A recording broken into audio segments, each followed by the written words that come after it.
Hello students, let's see this question. The question says choose the correct option based on the following statements. Here T stands for true and F stands for false statement. So आपको तीन statement दिए, understand करके accordingly correct option choose करना है.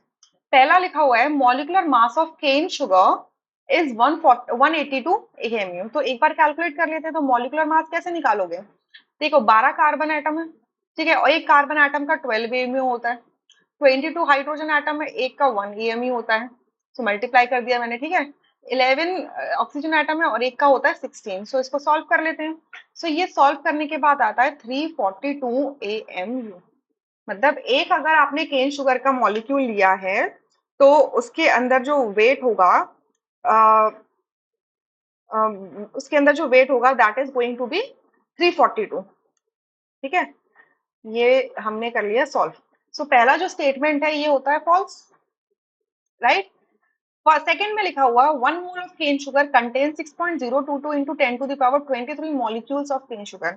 ये बिल्कुल fact statement है कि अगर आपने एक मोल कोई भी सब्सटेंस लेते हो तो यहाँ पे सब्सटेंस क्या है? केन शुगर है.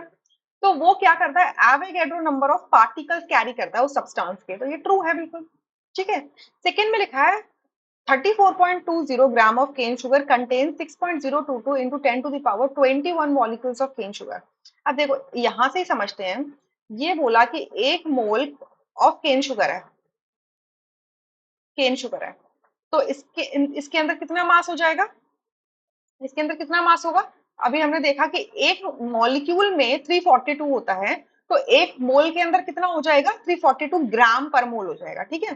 Because 1 AMU is equals to होता है हमारा 1.66 into 10 to the power -24 gram. तो अगर एक मोल का निकालना है तो मैं क्या करूंगी? 1.66 into 10 to the power -24 gram multiply by Avogadro numbers. यही तो करूंगी. तो यहाँ से जो वैल्यू निकल के आएगी वो एक्चुअल में 342 हो जाएगी. एग्जैक्टली ये दोनों जो होते हैं ये और इसकी जो वैल्यू कैंसिल आउट कर देंगे. तो ये क्या बचेगा? यहाँ पर 1 बचेगा. तो 1 ग्राम पर मोल यानी कि 1 AMU की जो वैल्यू है इट इज इक्वल टू 1 ग्राम पर मोल. इस तरीके से हम फाइंड आउट कर सकते हैं. मतलब कन्वर्जन फैक्टर इस तरीके से जाता है, ठीक है. तो ये जाएगा 1 ग्राम पर मोल. और 1 मोल के अंदर जो होता है वो कितने पार्टिकल्स होते हैं? Avogadro particles that is 6.022 into 10 to the power 23 particles हो जाएंगे. सो अगर मैंने इसको क्या कर दिया, कितना ले लिया? 34.20 ग्राम ले लिया, तो कितना पार्टिकल्स होंगे? तो क्या करेंगे पहले अच्छा यहाँ से पर मोल हटा दो क्योंकि मैंने ऑलरेडी यहाँ पर 1 मोल लिखा हुआ है, ठीक है, इस वजह से यहाँ से हटा देते हो. सो ये हो जाएगा 6.022 into 10 to the power 23 divided by 342. इससे मुझे 1 ग्राम में पता चल जाएगा कितने पार्टिकल्स हैं.